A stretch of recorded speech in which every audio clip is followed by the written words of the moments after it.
thing on.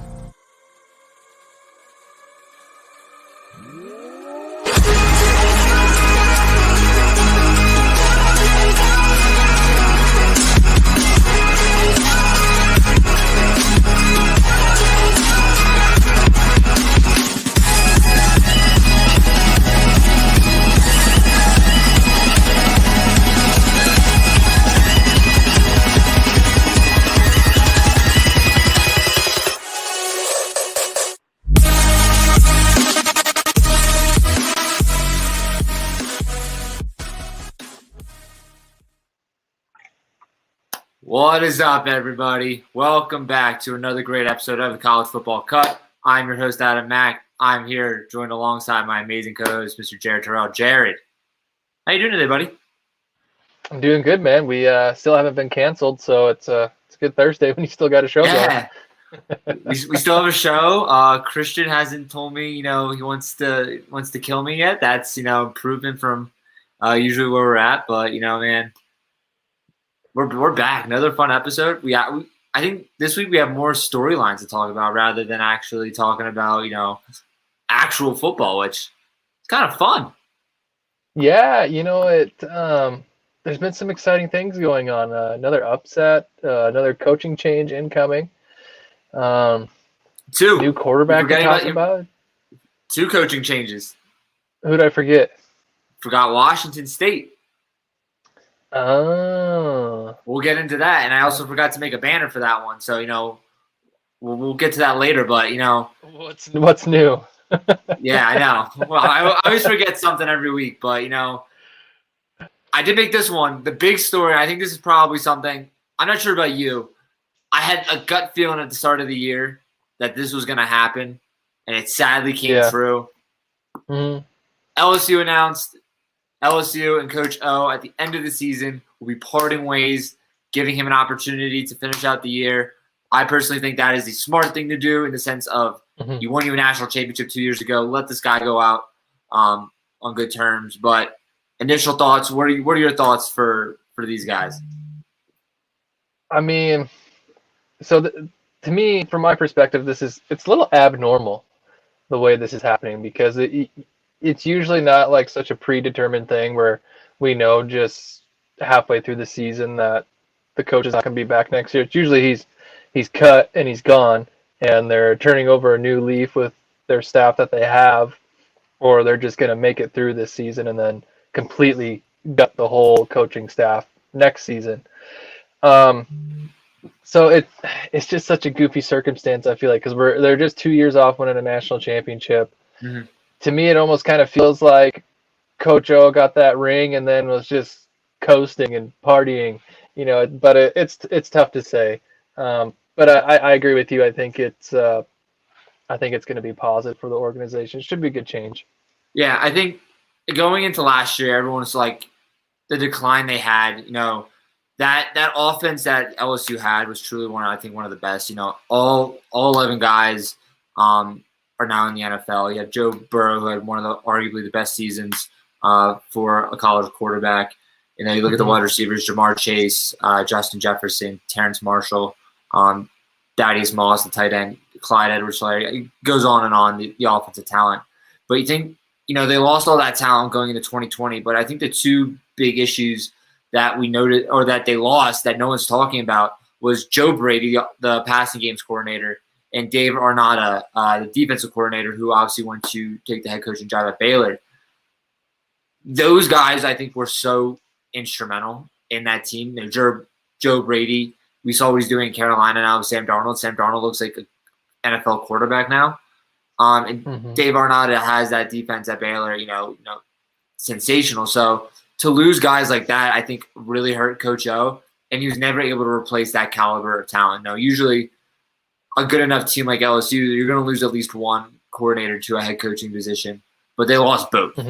So to be able to recover from that was extremely difficult. Then on top of that, it's COVID year. People opted out. People got hurt. And then this year, though, they just haven't progressed. There's high expectations for them, and they haven't lived up to it. So, unfortunately, he won the national championship 2 years ago, but the team's on the decline. And it's not just like a very like slow and steady. They are on a steep decline right now, which I think it's bad, but it also kind of shows you who Coach O is. Prior to that 1 year, he was a pretty average college football coach. He was anything special. And, he had that great year with LSU, but, then he immediately raises that expectations. And he's not the type of caliber of coach to get to that expectations. So it just hurt his stock and hurt his chances of, staying there long term. But it's tough, but he's a mediocre coach in college football, and it's always going to be. Yeah, it's because that's one thing that I was thinking about too, is what might be next for him. I don't know if he's going to be able to get another job, at least not next year. But it'll be interesting to see what his future holds for him. I don't think he'll have any trouble getting a job. I mean, he's 2 years off winning a national championship. Some school is going to take him. It's not going to be the caliber like LSU or USC. Obviously that's open for his like previous jobs. That's just, or even like Ole Miss.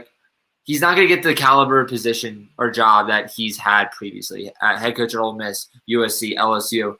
He's not going to get a caliber job like that. But to say he's not going to get a job, I mean, he's 2 years off winning a national championship. He's a big name coach. I mean, Gus Malzahn was, how was that? 7 years off a national championship, and he got a job immediately after being fired. So it wasn't to the caliber like Auburn, but UCF was still a really, really good program. So, I've been thinking like who's going to be taking, the USC job, who's going to be taking the LSU job. A few different schools or coaches come to mind. And the LSU, it seems like the favorite is Mel Tucker. And, he's taking Colorado to, good heights. He's turned Michigan State back into a powerhouse. It's a job that he could be transfixed to, but then you also realize maybe that's a job for Coach O, not a Michigan State job. So it's crazy. But who do you think is a good fit for Go Tigers? Man, it's tough for me to say. I was going to ask you that. You're my coach guy. Well, I do have a prediction, so don't get me wrong. I have an idea. I think he's going to get a job. I know you do. I know you do. I'm going to take a shot in the dark. Well, no, I'm not. I was going to say they'll promote with him, but they just lost 2 coordinators just last year. So their coordinators right now aren't good, so they will not be promoting with him. Yeah. Boy, I have no idea. I want to hear. I'll give you. So there's 3 as of right now jobs that are open: USC, Washington State, LSU. The person I'm about to name, he's out. I don't think he has a chance at the USC job. I think it's too big of a job, and I think they're too focused on bringing a real big name guy in. I don't think it's him. I think he's going to be a better fit for Washington State, but I think he's very much capable of LSU. I made this prediction before the game last night when they lost to App State, but Jamie Chadwell from Coastal Carolina has completely, in 3 years, taken a sub 500 team to a top 25 team consistently. He's very young, very great football mind at the moment. He's built Coastal up from nothing to something really quick. I don't think he's the USC job. I think is a little too far for him. I don't think he's ready for that. And I don't think USC wants that. But Washington State could be a good pick. It's a Power 5 school, not the strongest conference. You can make some noise there. But LSU, that they could go for a home run. They really could. That's a cool thought. Yeah, I like that one. I like that narrative because a guy having success like that at a school, like at an organization like that, that's got to be appealing, right? I mean, that method's got to transfer no matter where you go, right? I just think it's like LSU is one of those jobs where they're not.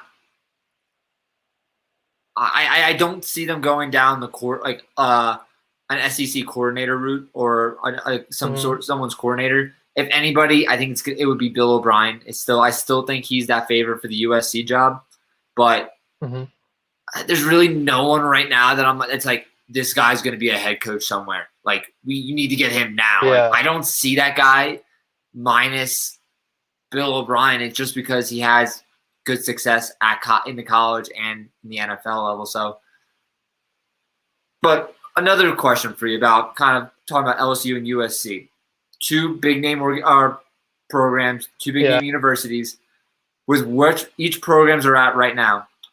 If you are a head coach, which job is more appealing to you? I thought about this one a little bit today because obviously both are prestigious programs. Both have a pretty good track record. Not so much last 2 years. Or 10 years at USC. Yeah. Yeah. And because that's what I was thinking about too, because there's such high expectations at USC, but nobody's lived up to it for like the last decade. So would I want to show up and hopefully be the person that turns things around, or am I just going to be part of that bad downhill trend? Or you could go to LSU and your toughest competition's right within your conference, and you might have to dig out of a hole, and it could take years. But I think I would go with LSU with that current situation, with that current coaching turnover. I feel like if I was a coach, there would be less pressure in that type of situation. I think both jobs, in all honesty, are so unappealing to me. Each for different reasons. So I'll start with LSU. Yes, you are in the SEC. That is the best of the best. But there is so much pressure in the SEC. It is beat Bama. That is number one priority. You don't beat Bama, you stay out of a job. Kirby Smart has had a job because he's beaten Bama. Gus Malzahn had a job until he started to lose to Bama. Jimbo Fisher probably saved his job by beating Alabama. So there's so much pressure in the SEC, and you're forgetting in 4 years, Oklahoma and Texas are joining, which makes it that adds pressure to that conference, and it's 10 times harder to compete. Pac-12, granted, there's not that much competition. Oregon is good every other year. There's always that one surprise team from the Pac-12, but Utah has had some surprises, but USC is just such in bad shape. They haven't been able to truly recover since the Lane Kiffin era, which it's hard to recover from that. And they're not the program that we remember. They're not that Reggie Bush, Carson Palmer, Matt Leinart. They're not that team anymore. They're not that Pete Carroll left, and he took USC with him. He took that dynasty with him. And I think the expectations are just to get back there. And it's another thing. It's going to be almost next to impossible for me to see them ever getting back to the dynasty of college football again. It kind of seems like a pipe dream, doesn't it? It's like the days of old at USC. It may never come again. It's I hope it does. I'd love to see the Pac-12 get super competitive. And I'd love to see any conference get super competitive and be like the SEC. But I hope it comes through. But it does seem like a reach right now. It really does. Yeah. It's actually a pretty good segue, actually, because I had another question for you. But you said you want conferences to get more competitive. Obviously, the most competitive conference right now is the SEC, but I think a close second is the Big Ten. This time last week, we were like 2 Big Ten teams, man. Iowa and someone else. Penn State, Michigan State, Ohio State's all there. Well, we were certain. On that. And then, the old defensive coordinator at Marshall is now the defensive coordinator at, Purdue. And I was wondering, there's no way Brad Lambert could, pull this shit off. Yep, he pulled it off. After the Iowa loss, who is the best Big Ten team for you right now?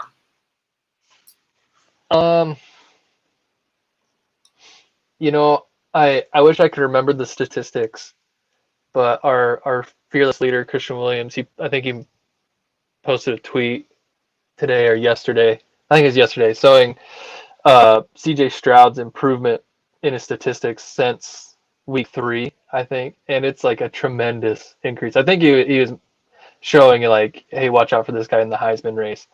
But Ohio State's been looking really good since that loss to Oregon, and they're ranked the highest out of all the Big Ten schools right now. You could argue that they've been playing the best, and they deserve that designation.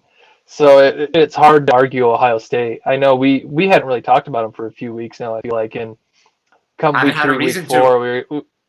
exactly. We're just like, well, the big stories, Penn State, Iowa. Like, holy crap, look at Michigan. Holy crap, Michigan's still rising in the rankings. And we just hadn't talked about Ohio State that much. But if looking back at it now, at least last few weeks now, I think a person can make a good argument that Ohio State's probably the best team in the Big Ten. Yeah, like 100. I think Iowa shot themselves in the foot. They're done. It was a close game. I think you can make the argument that it was like an off week, but they looked terrible, and I think it just completely hurt. They might be at the top team in the Big Ten, but that loss right there just shot any chance at a playoff spot for them. So I think Iowa's out, but I was surprised. According to FPI, who has the best chance from the Big Ten to make it to the college football playoff? The Michigan Wolverines. The best? They have a 40% chance, and Ohio State has a 35% chance. Very shocking, but I don't think it's going to be Michigan. You touched on Ohio State. I personally think Ohio State is, again, the best team in the Big Ten. They had that early season to Oregon. I think we're just trying to get their, CJ Stroud. He took on a hard task. It is really hard to come in to replace the best quarterback in program history. It is it's an impossible task to do. In any level, any place you play, the expectations are high. You don't perform to that standard, or even just a step below that standard. But he's starting to find his groove. And if he was play like this all year, we wouldn't be talking about Bryce Young and Matt Corral for the Heisman. It would be C.J. Stroud by far, because he's the best quarterback. He's playing the best football right now. But that early season struggles is what's going to hold him back. But we still have a tough schedule, and I still want to root for Penn State. I still think they have the best team, but they aren't healthy. Sean Clifford's not healthy, and even he's rumored to be playing this week against Illinois, but Penn State's never looked good after a loss. Granted, they had a bye last week, so that might have helped, but they've never under James Franklin looked good after a loss. And then I don't know about the health of Sean Clifford. We saw what happened to that offense. They couldn't move the football with I don't even know who the backup was, but they couldn't move the football with. So take an unhealthy Penn State team, Ohio State's going to trample over them.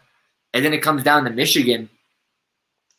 I think Michigan is just until Jim Harbaugh can win that game. You have to just keep giving it to the Buckeyes. Yeah, that would be wild. I'm just all I know is I'm really excited to see what happens in the Big Ten, because Ohio State, Michigan State, and Penn State all play each other between I think starting next week through the end of the season. So I think somebody, so long as one of those four goes without a loss, one of them will definitely be in the playoffs, and I think it's only going to be one of them, or only could be one of them. But it could all get messed up. Each one of them could get one loss here, one loss there, and they could all beat themselves up and screw themselves.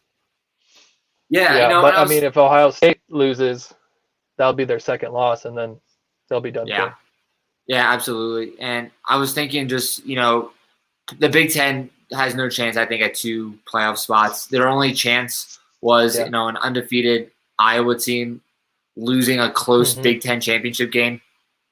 I mean, I think. Yep.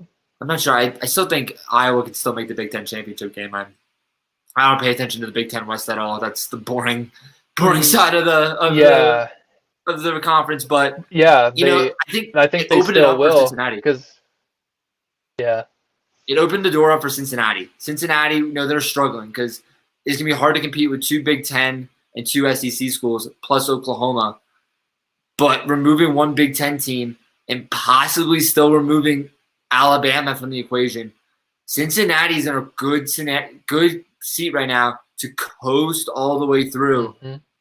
I'm again, fingers crossed they don't screw this up. I think the only game where they're not a clear favorite is SMU, and I still think they're a pretty decently good favorite at that point. But I think Cincinnati. I'm a huge G5 fan. I love the G5. This is finally our year. Yeah, I think the way it's looking right now, I mean, it can be structured that all 4 playoff teams come from a different conference, and that'd be pretty neat. That'll be a lot of fun. As much as I would love to see Alabama and Georgia both in, I don't want to see Alabama and Georgia both in. And I know Georgia's the best team in college football right now, so sorry, Saban, but I'm excited. I think, again, this is the excitement that we were hoping for at the beginning of the year. And, we were just so bored, and our only upset was like the 11th team in the country beating the number 3 Ohio State. So that was our excitement at the beginning of the year. But I actually have some more excitement for us planned for tonight. He just hopped on. He's getting ready. Yes, you. He's in the waiting room just pointing at himself. Biggest character I know. We have a very special guest, our celebrity guest picker. I don't know where he's a celebrity, but he is a celebrity in somewhere. From the All About the Birds and Chips and Dish, Mr. Chip Keggy. Chip, how you doing, buddy? What's going on? I'm really glad I got the memo. It's dressed like Adam Mack night. You are really are. Did you do this on purpose? I did not. I was wearing this to work today. I just threw a hat on and I looked at the video. I'm like, I'm not changing. I'm already here. Jerred, you need to go change real quick. Yeah, we're on Thursday nights we wear blue. Yeah. On Thursday nights we wear blue. Noted. We're gonna get that trending now. That's a new thing. On Thursday nights I'm wearing blue from now on. Thank you. All right, what's going on, guys? This is good stuff. I was enjoying listening in while I was finalizing my picks. So I was excited to hear some of your takes on Coach O and such. Before we get to the picks, Chip, I have a question for you. And Jerred, you probably don't know this from his shows, but who made these picks? Are you using your strategy or your wife's strategy? Because usually your wife's strategy is a lot more entertaining. So for those of you that aren't keen to what we do on my show on Monday nights, I have my much more attractive wife stand next to me, and we both pick the football games, the NFL games, and mine is based on injuries and statistics and analytics and trends and things like that, and hers are based on, as she calls them, her favorite costumes. They're not uniforms, they're costumes. Whether or not her favorite TV show characters are from Oregon or, or whatever. She likes cheese, so she picks the Green Bay Packers a lot. And normally she outpicks me. So in answer to your question, I did a little bit of both because, as I said to Adam, look, I watch a lot of college football. I love college football. I love the passion. I love that every single Saturday, it doesn't matter who you are, there's going to be an upset. So I did a lot of thinking about some football things, but I also based it a little bit off of I don't like this one school kind of thing, so they're not going to win. Spoke like a true fan. That's how I roll. Absolutely. That's how I roll. Before we get to games, though, another question I meant to ask. So the biggest question right now, I think, question mark besides the playoffs, is the Heisman Trophy. Mm-hmm. So I think right now there's 2 guys leading the charge. I think Bryce Young, Matt Corral. But it's a long shot. What about Oklahoma's new quarterback? Not the bum-ass Spencer Rattler.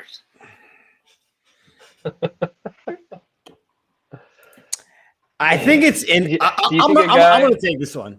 I'm going to take this one because I think that it's interesting. I think so. Spencer Rattler was the odds-on favorite to win the whole thing since the season ended last year, and he has shown that he's not able to do it.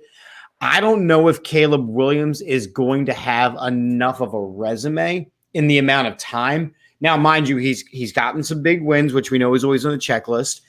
I think it's really going to depend on if he can get Oklahoma into the playoffs, then he starts getting mentioned more. But if he slips up even a little, it's not going to happen.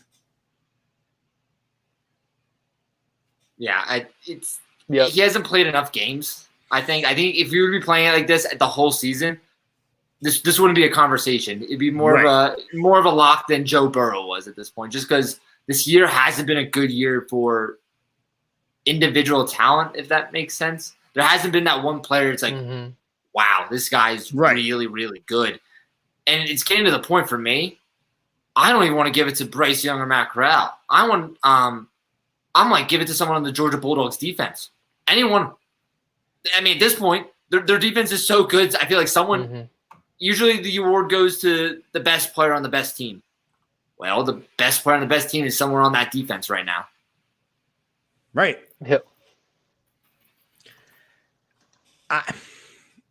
So one thing that I can't stand, and color me old school for this, I am still against having the Heisman go to a non-senior.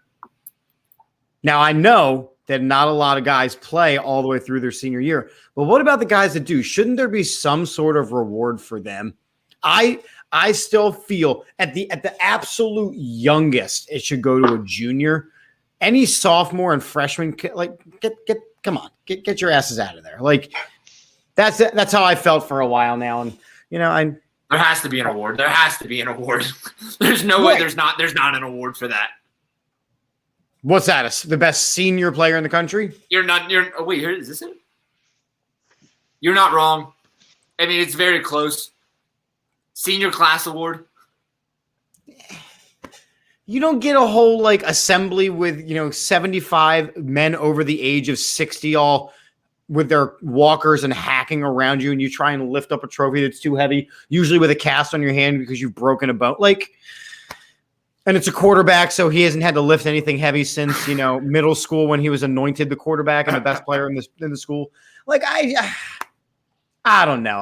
Like I said, color me old school for that, and maybe the people watching will eat me alive in the comments. That's fine. I don't care. I'm an old head. Make them actually stay and play if they want a Heisman. That is true. I mean, this is just a weird year for the Heisman for me. I'm okay with not giving it to anybody. If we're being totally honest, I'm you really got okay two with next it. year. Mail Reggie Bush another one. He doesn't even have one at the moment. That's what I'm saying. Mail him one.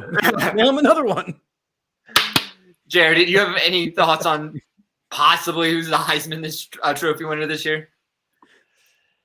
Man, well, because I was looking at the odds, and Bryce Young and Matt Corral are both at the top. They're both plus 200. CJ Stroud's up there now, plus 800.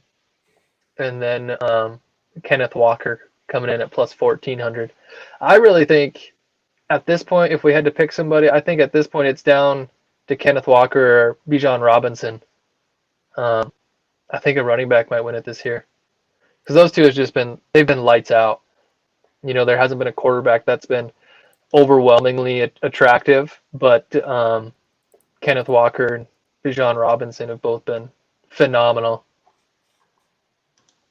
Yeah, this is just so weird of a year for college football. Nothing just seems to make sense.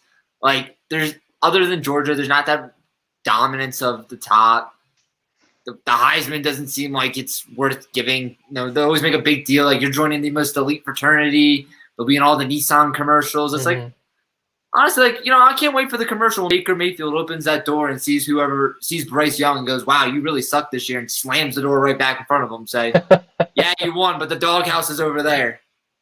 No, it's just you have to go sit at the kiddie table where he has to wear a name tag, "Hi, my name is," and it's some jumbled name. That is very true. And I also realized another thing that the top seniors in college football get.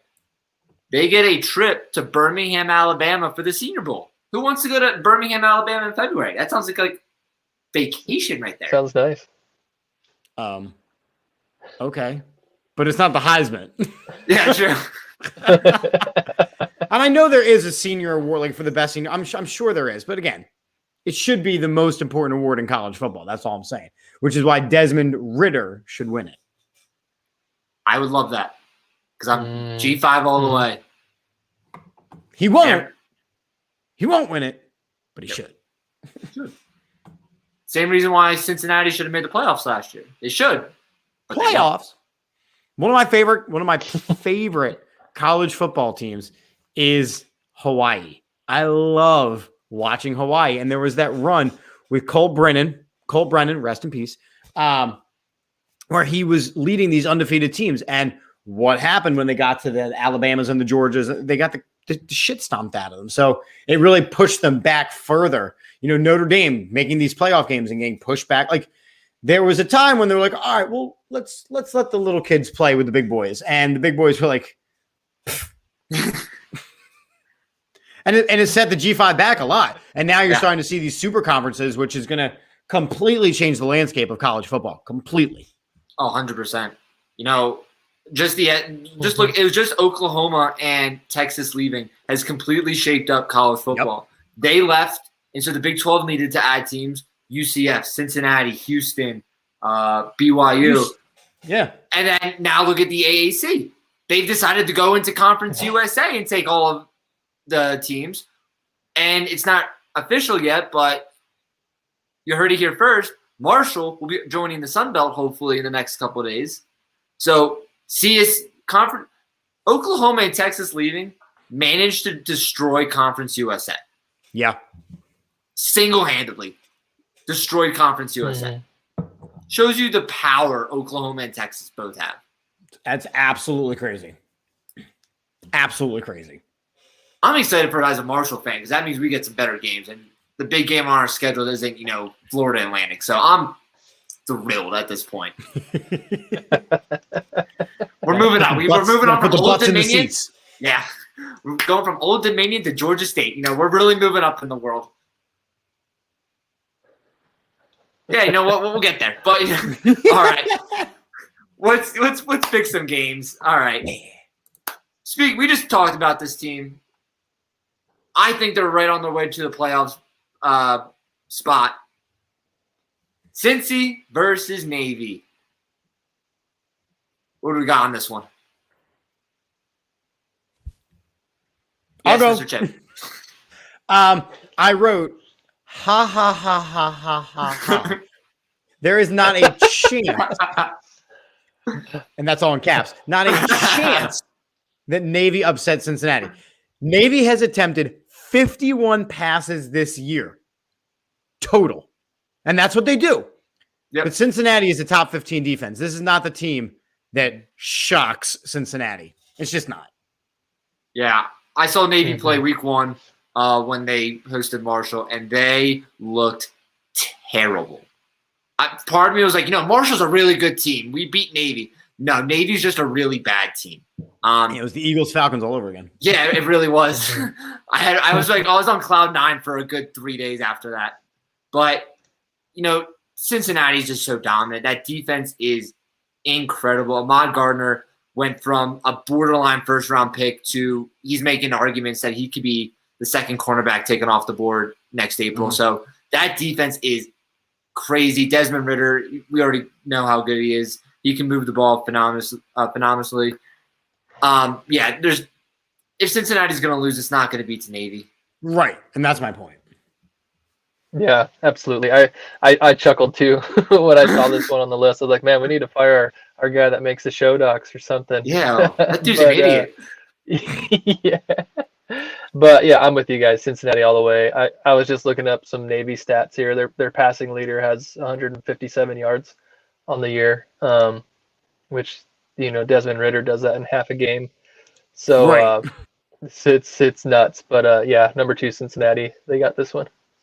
And if you look at Cincinnati, I heard you guys saying this, but if you look at Cincinnati the rest of the way, they've got really smooth sailing. Yeah, really smooth sailing. So I would expect to see, and I'm sure that when it comes to the actual rankings, they will somehow get screwed and be like the 3 or the 4 seed as an undefeated team. Oh yeah. But again, I think when those come out, they're going to be undefeated unless SMU somehow pulls off a victory. Yeah, that was the only game on their schedule that I think they weren't above a 90% favorite. Right. Like I know it's college football and like anything can happen, but right. It really is hard to say that Cincinnati's just a really, really good football team this year. And the ACC is, like, as always, is a good conference for Power 5 or G5. You know, they always call it Power 6 conference. Cincinnati's on a level of their own. And I really do believe if they were in the ACC, you know, if they were to be in Notre Dame, even though Notre Dame's on the conference, I think they could win the ACC this year. Agreed. I think they can compete in the Big 12. I think they'd smoke the Pac-12. Oh yeah, just defensively, absolutely. Also, the rankings, the first playoff rankings in 2 weeks, November 2nd will be the first one. So we have a couple more weeks of trying to figure out what 15 people in a conference room or Zoom call, since you know COVID, who they think is the top teams, because you know they're going to do something stupid. Bama's going to be number 2. Michigan State will be 3. So tired of Alabama. Clemson might be top 10 again. Shit. Hey, we don't know with the playoff committee though. We really don't know what goes on in that room. We can say what we think, but we don't know what's going on in that room, and they could do something stupid like that. Well, you know the Big Ten is only going to get one team in there, and they've got 3 teams in the top 8 right now. Yeah. Yeah, 3 teams in the top 7 right now. So you know that only one, just because they're going to play each other, they're going to bury Penn State, they're going to bury Michigan, and Ohio State will be the number 1 team, and Georgia will be the number 4 team, even though they're undefeated. Cincinnati will somehow be the 15th team. Like that phrase, strength of schedule. Go. All right. Quality loss. Remember that. It's a quality loss. It's a quality loss. But guess what? We learned together. You still lost the damn game. It's like one of my friends who argued that Florida was a top 3 team after they almost beat Alabama. The top 3 teams, they almost beat Alabama. Just remember that. Yeah. Remember the team that, you know, went undefeated throughout the whole season and didn't get invited to the national championship game? And Central Florida, man. UCF, and they're like, no, we're the national champs. The two teams that played in the national championships both have losses. That makes us the champions. So I was all for it, man. I loved it. I was here for it. All right, let's move on to another fun game. A team that, I don't know, one team that I thought was going to be really good this year versus a team that I thought was going to be really bad. And for some reason, they just roles reversed. But, man, and I hate the Cowboys, but Oklahoma State versus Iowa State. Now, Chip, you did say earlier you picked certain teams just because you don't like them. They technically are the Cowboys, and you are a diehard Eagles fan. Do the Cyclones have the upset? You're picking the Cowboys. I'm picking the Oklahoma State Cowboys. I need to call Johnny and Jeff and have a word with them. I'm picking the Oklahoma State Cowboys. Here's the thing. Look, undefeated, Oklahoma State is trying to climb the rankings. Iowa State, they're 4-2. So the numbers are whatever. Each of Oklahoma State's victories have been close games. Like they're fighting for it. Iowa State has been all over the place. They've won by a lot. They've won by a little. They've lost by a lot. They've lost by a lot. They're just too inconsistent. Oklahoma State wins, but it is close. Jerred, who you got in this? I like that too. I like that whole thought process. That's exactly where I was at. You know, they had a big win against Texas last week, and I think they'll keep that trend going. I'm really excited for when Oklahoma and Oklahoma State play. Right. You know, it could be possible. That's last game of the regular season. I mean, it could be possible that whoever wins that might make the playoffs. So we'll see there. But yeah, I got Oklahoma State this week. Yeah. One thing about Oklahoma State is they're not a great football team. But the one thing I love about the team, and it's their defense, is they're winning these games on defense. Their offense is not fantastic, but Mike Gundy's defenses have always been very underrated. And this is a prime example. And Oklahoma's biggest asset is they capitalize on mistakes. Iowa State has been making a lot of mistakes. Yeah. And that is where Oklahoma State really succeeds. So I think I hate to say this, I'm going to go with the Cowboys. No, Oklahoma State Cowboys. The Oklahoma State Cowboys. Hopefully Dak doesn't show up and ruin my Saturday. But he likes to ruin 2 of my Sundays every year, or Thursdays or Mondays, depending on the Eagles' schedule. But he likes to show up every once in a while. But Oklahoma State, I think that game against Oklahoma at the end of the year, it's a game I have already circled all because I'm excited to see both these two teams play. But I'm going to go with Oklahoma State for this one. All right, let's move on to another game. I think all three of us are in agreement who's going to win this game. Okay. But Tennessee versus Alabama. I want to just mention one thing. The Tennessee Volunteer fans can go fuck themselves. Oh, okay. After the shit I saw last week. Oh, this is your article. Let's go. Yeah. After the shit I saw last week with how they treated Lane Kiffin. Holy hell.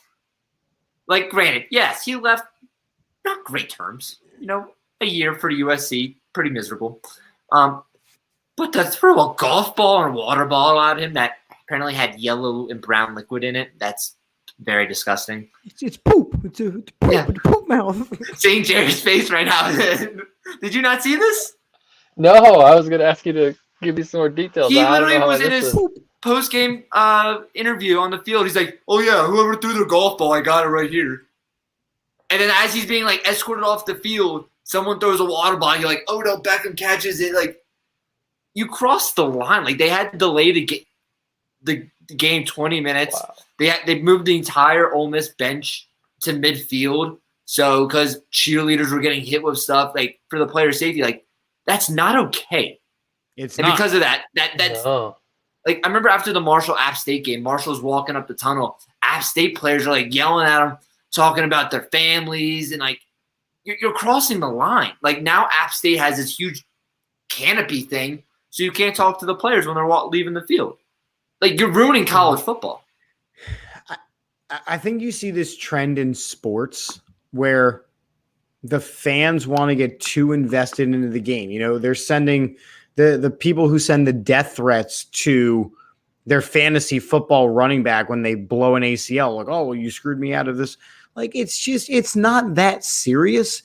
And I need people to realize that. Be passionate, care about your team. But when it all said and done, it's still a game, and that's still people's livelihoods. Don't be those guys. Yes, do better, be better. I can't stand crap like that.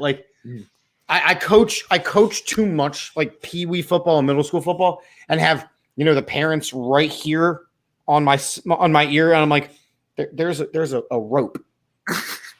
Don't talk to me over the rope. This is not that. This is not that. Mm-hmm. Yeah, I'm surprised you didn't see any of the stories on anything. It was all over Twitter and Facebook, and ESPN was all for it. How did you not see any of this, Jerred? I was changing diapers, man. Oh, excuse me. And then you put it into a water bottle and throw it at Lane Kiffin. Right, got it. Throw it at the coach.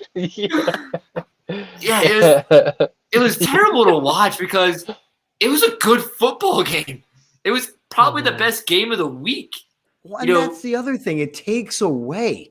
It was, like you said, it was the game of the week, and we're not talking about the game, the players, the quarterback play, the defense, the scheming, the coaching. We are talking about poop water. And also, you just wasted a really good golf ball.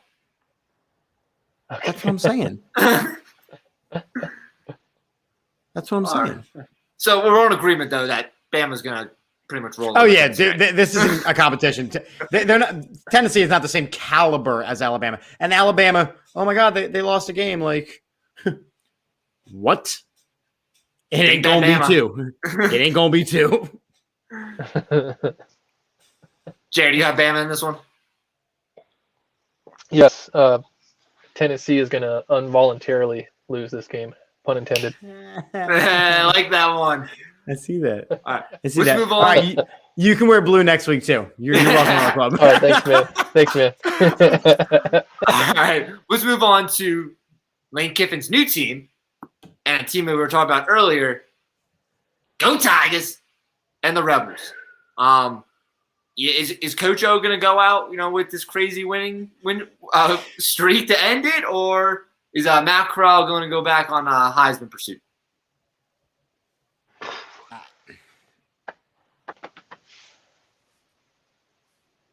Jerred? I like Ole Miss this week.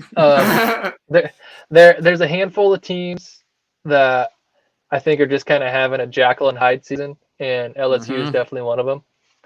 I forget how'd they do last week. But anyways, yeah, that's what I thought. Yeah, I just don't think they're going to have enough for Ole Miss. Ole Miss has been a more consistent than LSU has been this season, and that consistency. They upset Florida last week. That's what it was. It was a big upset. They had to upset Florida. Inconsistent beat inconsistent. Yeah, I think the distraction of Coach O in a matchup of this caliber will be too much to overcome. He put in his resignation. Ole Miss is going to stay very focused here, and they should be able to beat this. I actually think this is kind of a blowout a little bit because LSU is distracted, and Ole Miss is very hyper-focused right now. So the two of those combinations are not good. And at some point, like, you have the lame duck coach where he's on his way out. Do you really want to play for him? Yes, you're playing for your jobs and you're playing for the next coach, and I get that. And you're playing for your careers and your NFL careers, and I get all that. But Coach O went out and recruited you. You have to feel a type of hurt and neglect when he's like, nah, sorry. No, I'm not going to be there anymore. You know what? Yeah. That's actually the real reason why he's quitting. The entire state of Louisiana has run out of cough drops. Yeah. Easily. Go Tigers. Go Tigers. Yeah. I think LSU, and I think the worst part about him announcing now is players can't now redshirt the rest of the year. It's been more than 4 games. So that completely screws them out of a year of eligibility. Because, you've seen a lot of coaches like USC lost a lot of players who immediately redshirted after Clay Helton was fired. After, was it week 2, I think it was? Did they fire him week 2, week 1? I've lost track. UConn was week 1. There's a job we forgot to mention. That's a big job right there. Worst team in college football. Boy. But, yeah, that's a pretty husky task to try and get that team back to good. Such a dad joke right there. How I roll. Yeah, I mean, the players, they're not going to be as committed now. Like they're in their heads right now. The idea of we just lost this season. Like, granted, they're probably going to still head to a bowl game. They'll have that to play for. But sure, if they're a senior, this is their last year, and it sucks. They don't have an opportunity to redshirt. Do a grad transfer somewhere next year. But it's unfortunate for LSU. But I think Ole Miss is just kind of on a roll right now. Matt Corral, I still think is going to be the Heisman winner at the end of the year, and I think a big game from here this week is going to help him take over Bryce Young in the standings. But also, I was reading possible replacements for LSU for Coach O. Lane Kiffin has the best odds to take the job, which I thought was stupid. Is there a job he won't take? Probably USC. They probably won't want him back. I mean, I hear great golf out there, but Lane the water's great. Lane Kiffin has been mentioned in every coaching job at every level for the last 10 years. It is insane that he can't pick one. Like, pick one. Just pick one. Hell, at this point, I'm ready for Urban Meyer to be the next coach of LSU. You know what I mean? Like, you said it, not me. I don't want to be that guy. He's due to quit, right? Nick Saban going back to LSU's going to do something stupid. Well, there's another coach that has been rumored to take the LSU job, and it takes us Nick Sirianni. Send him. Nick Sirianni. Bye. No, he's going to UConn. He's going to UConn. You can't be serious. Jay, you didn't realize we love Nick Sirianni. We love the state of the Eagles at the moment, but another coach that I saw on this list, Gabo Sweeney. Really? He's tied to that job. I'm not sure why, but he's also tied to USC a little bit.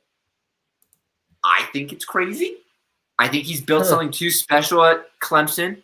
However, he is, I always say, if Saban retires today, he's the only one I would want to replace him.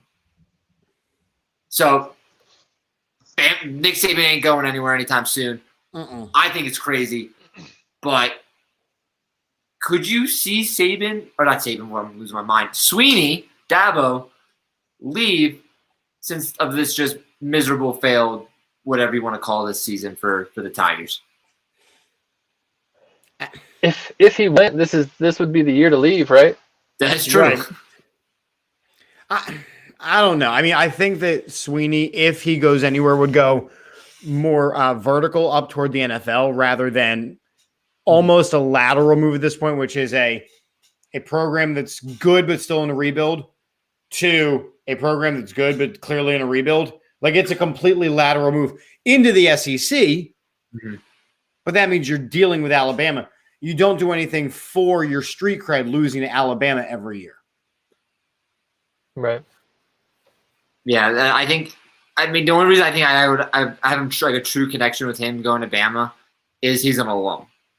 Gabo Sweeney going to Bama, I could see. Yeah.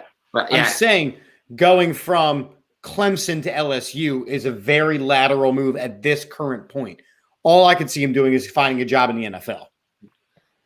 Yeah, absolutely. Jerry, you think this is true, or do you think it's just a smoke screen for something stupid? Yeah, I think that's just a stretch. I think that's just little writer's magic there. Well, hey, we all need clicks. We all need the views. Yeah, right, exactly.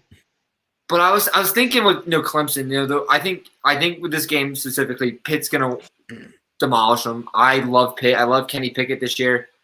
He's turning into my quarterback one. But I think for Clemson, if they want to try to not fall back into a mediocre college football team, they need to lose Tony Elliott and Brent Venables. Yes, they are two fantastic coordinators, and they've been there since the start with Dabo at Clemson. But it's kind of like it's getting stale there. They need like a new vision. They need a new voice in there. Maybe there's a big name coach that would bring in a good voice. Coach O. Any big name coach that could be there. He would not bring in a good voice. He bring a voice in. Here's a good voice. It'd be a voice, but not a good voice. Go Tigers! Oh, see, you continue that. You continue Go Tigers. So wait, Adam, you're picking Pitt in this game. Go Panthers. I disagree. Oh, not so fast, as Lee Corso would say. That's Jared. Another thing is when he does this, it's not to get serious for him. No, it's really not. Right. Look, this is the toughest game, I think, remaining on both of their schedules, right? Obviously, Clemson and Pitt, it should be a really good game. I think that this is the toughest game for both of them. Clemson's lost 2 games. It's not usually what they do. They're unranked. That hasn't happened in forever. This isn't going to continue. And I looked at who Pitt has really beat up on. They've beat up on bad teams, and their one loss, it's not a quality loss. So back to quality loss argument again. Great. I'm using that a lot. I'm using those analytics, right? Those analytics. I think that if you take all those things and factor them in, I think Clemson outcoaches and outplays this Pitt squad because of all those reasons. I hope you're wrong, but great analogy. Thank you. Thank you so much. Jared, who you got in this one? So you guys settle the tie now. Yeah, you're tie breaking. Yeah, it's tiebreaker. More pressure now, man. Oh, that's fine. That's fine. So, because I like Pickett too. He's been pretty exciting. And looking at this matchup, I was kind of pondering on, do you think Pitt could win the ACC this year? I don't even know what the ACC standings look like at this point. They're just an irrelevant conference this year. Yeah. Well, Wake Forest is at 16, undefeated. Right. North Carolina State is at 18, 5-1. And then Pitt is 5-1 at 23. Pitt is going to probably win the Coastal Division. I mean, they're 2-0 in the conference right now. Virginia is the second, but they're 3-2. So Pitt's in the right path. It's going to be just determined who comes out of the Atlantic. I mean, Clemson's not out of it. I mean, they have one loss. They're not. They're ranked 26 right now. Yeah, I mean, they're going to need NC State to lose twice because NC State will own the tiebreaker. I don't think has Clemson Sure. played Wake yet. I don't think No. so. Wake, Wake's undefeated, and Clemson's lost twice, but I'm pretty Yeah. sure they haven't played. But it's going to come down to the conference record, and Clemson only has the one conference loss. And if NC State loses twice, which they very much could because it's a weird conference, all they got to do is take down Wake, and they're back in the ACC. So it's not out. They're not playing in a playoff game this year. Sucks, but Mm-hmm. oh well. No, there'll definitely be some new blood in the college playoffs this season. Thank God. Hopefully, too, if Bama doesn't make it. Yeah. Hopefully, Georgia can keep rolling, taking down Bama. But another fun game that Jerred and I actually got into a fun argument about. A team that should stay in the ACC for football, and a team that is just such a disappointment in the last 5 years. USC, the Trojans versus Notre Dame. Jerred, you and I already got in an argument about this, but who do you got in this one? So this one's a pretty fun rivalry game. They've had some pretty good games in the past. They played for the jeweled shillelagh. If you don't know what that is, it's a fun Google. It's a jeweled shillelagh. Nice piece of hardware there. But this one's that's pretty what she easy said. for me. I like Notre Dame. Definitely Notre Dame this year. They're keeping it. All right, the jeweled shillelagh. Here's what's going to happen. Look, I love this game every year. This is a legitimate, great college football rivalry. Problem is that USC sucks.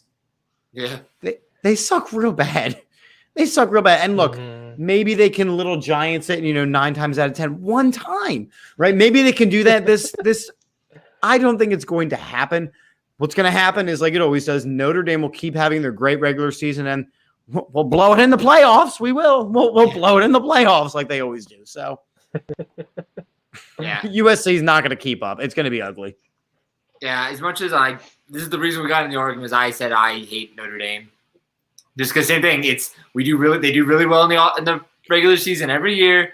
We get to the playoffs. This is our year. We're gonna beat Bama. We're gonna beat who they lose the one year? Was it Clemson? Whoever they lost to, I don't know. They lost by 30 in the first half. It's until they can win that true statement game. I've been thinking the last 10 years, honestly, or honestly the last 5. They had the big win against Clemson last year, but Trevor Lawrence was out, so it's hard to consider that much of a big win. There's no marquee win that I'm I remember that. Penn State has that. The upset in Happy Valley of Ohio State. Ohio State has those games, beating Clemson last year in the playoffs. Even Bama, who beats everybody, has those marquee wins. I can't say that about Notre Dame, and they're because they get to pick their own schedule. But they get to pick their own schedule. But they still play decent teams every couple years. Every couple of, I think that's Notre Dame's biggest downfall is they have got to get into one of these they've got to just suck it up and join one of these big conferences, and they're going to take their beatings and they're going to take their smackdowns for a couple of years while they get the feel of it and actually playing big teams. But then they're going to get used to that competition consistently.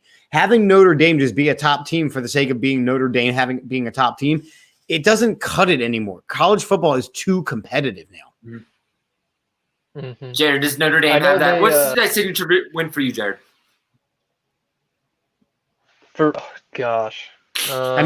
Beating Georgia Tech with Rudy was nice. Great show, everybody. I can't leave. Yeah, but what I was gonna mention is they did enter an agreement with Oklahoma to start playing Oklahoma, but that was before Oklahoma announced their transition into the SEC. But I think that those games are supposed to start because before they switch conferences, because I think that Oklahoma's set to move to the SEC in 2025. Is that right? And I think Notre Dame's going to start playing them in 2020.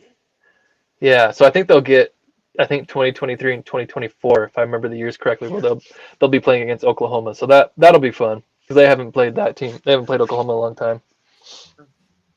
Seeing if they have anybody on there. So to be fair, next year they have pretty good schedule, honestly. look at their schedule next year. At Ohio State, at North Carolina, at home against Clemson, at USC.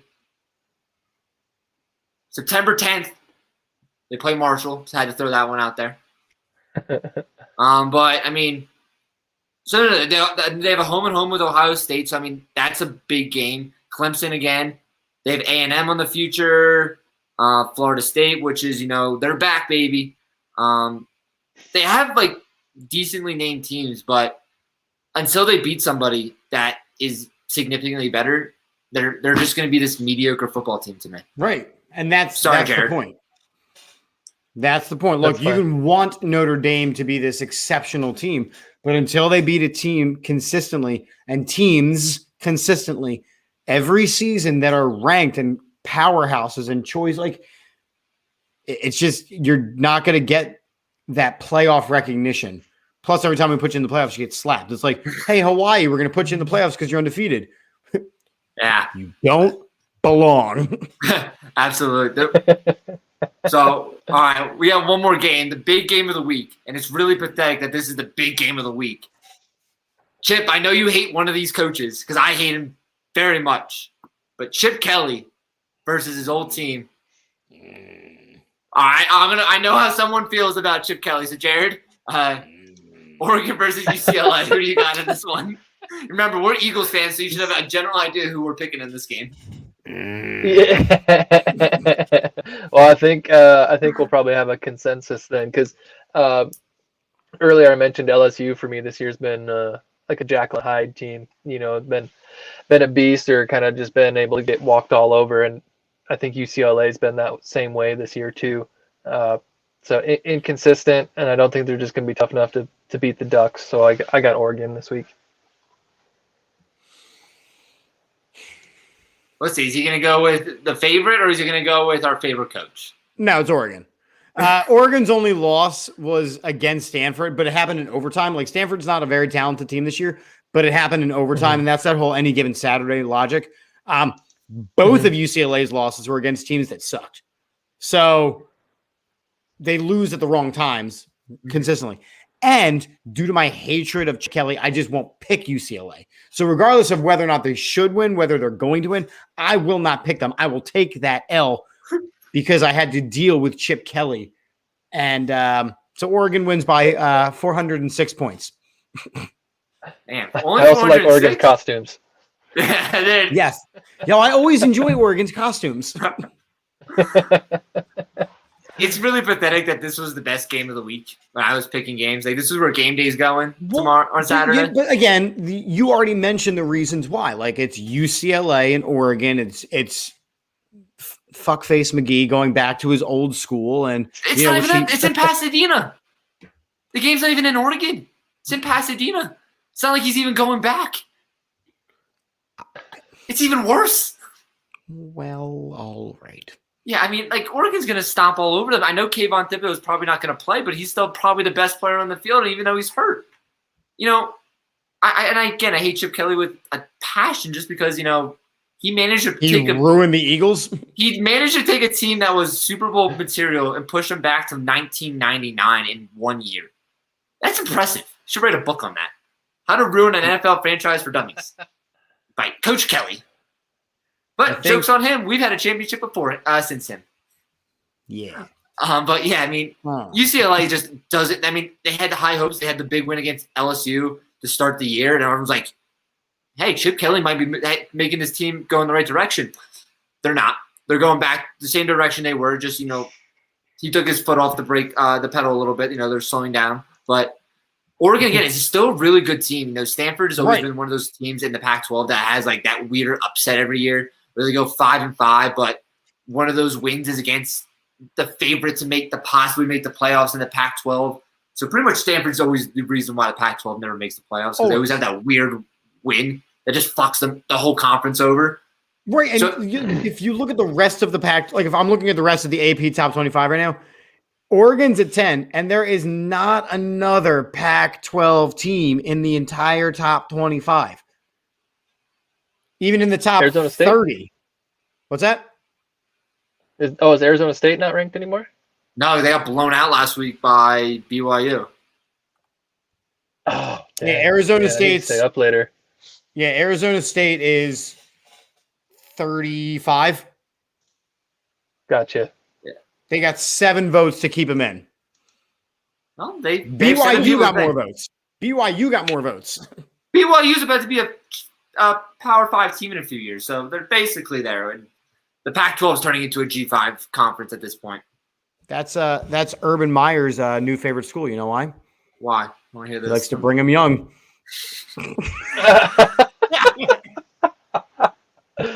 Oh. Well, on Man. that note, well, that was a fun episode. God. This is why we can't have nice things. This is why I can't do this full time and I have to go to work every day. But man, first of all, Chip, thank you for joining us tonight. Before we sign off, Jerred, you got any final things we got for this upcoming week? What are we watching out for? First of all, thank you, Chip. Thanks for joining us. You were great to have. I'll wear blue next week. This upcoming week, no huge matchups, but just keep an eye out for conference play. See how things are shaking out in the conferences. Otherwise, try not to fall asleep. Mr. Chip, any final words? And I spoke to it a little bit at the beginning of the show, but where can all of our amazing viewers find you and your fascinating logic? Well, thank you for asking. So I am one of the main members of the All About the Birds programming and AAT Sports Network. So you can find us at AAT Birds, at AAT Sports _ and I am Chip for the Birds, so at Chip for the Birds. I do a show every Monday night called Chips and Dish, which Adam made an appearance on this week to yell about all things relating to Ben Simmons and his awful mentality. We don't talk about him. We're done talking about him. We're done talking about him. Along with every Wednesday, we do our Eagles show, and I just apparently pop on a whole bunch of other people's podcasts. So it's fun for me. I get to talk sports with everybody. So thank you, gentlemen, for having me. I had a lot of fun talking some college football. I know. It was a little bit of a change of scenery for you. As soon as I announced that you were coming on, Johnny actually texted me and goes, "Since when does Chip follow college football?" Literally, I think I tweeted it within like 2 minutes. Johnny texted me. I'm like, "What are you doing at home? Oh, this is what you do every day? You just sit and just scroll through." He's like, Twitter? "That's my thing." He's like, "College football is my thing." All of a sudden, what? Chip's going to do a draft show? Yeah. Oh yeah. So good news, everybody. Chip and I are doing a draft show. We booted Johnny. So catch us next draft season. Hopefully Johnny's not watching and didn't hear that. But You know, Chip's Mac in the draft. I'm texting Johnny that after this we get off the show. I'm gonna need that on a t-shirt. New merchandise coming soon, but it has to be a blue shirt though, right? Blue shirt, blue shirt, backwards hat, beautiful looking beard. There we go. Jerry, we got to work on it for next week. But listen, gentlemen, this was a fun episode. Always enjoy talking some college football with you guys. Chip, thank you guys for joining. Make sure you tune into everything all about the Birds. Great site, great show. I've had the opportunity to write for them for coming up on my 1-year anniversary soon. But hey, great experiences, guys. Make sure you tune in to everything here at the Cut. They have Coach Approach on Wednesdays, the DFS Dive on Fridays. I never remember it. For Christian and Randy's show on Mondays. One of these days I'll remember it. Whatever, Christian, I love you. But we'll figure it out eventually. But for Adam Mack, for Jerred, and our special guest, Mr. Chip Kagi, this is the College Football Cut. We will see you all next week. Make sure you wear blue on Thursdays. Forgot about that.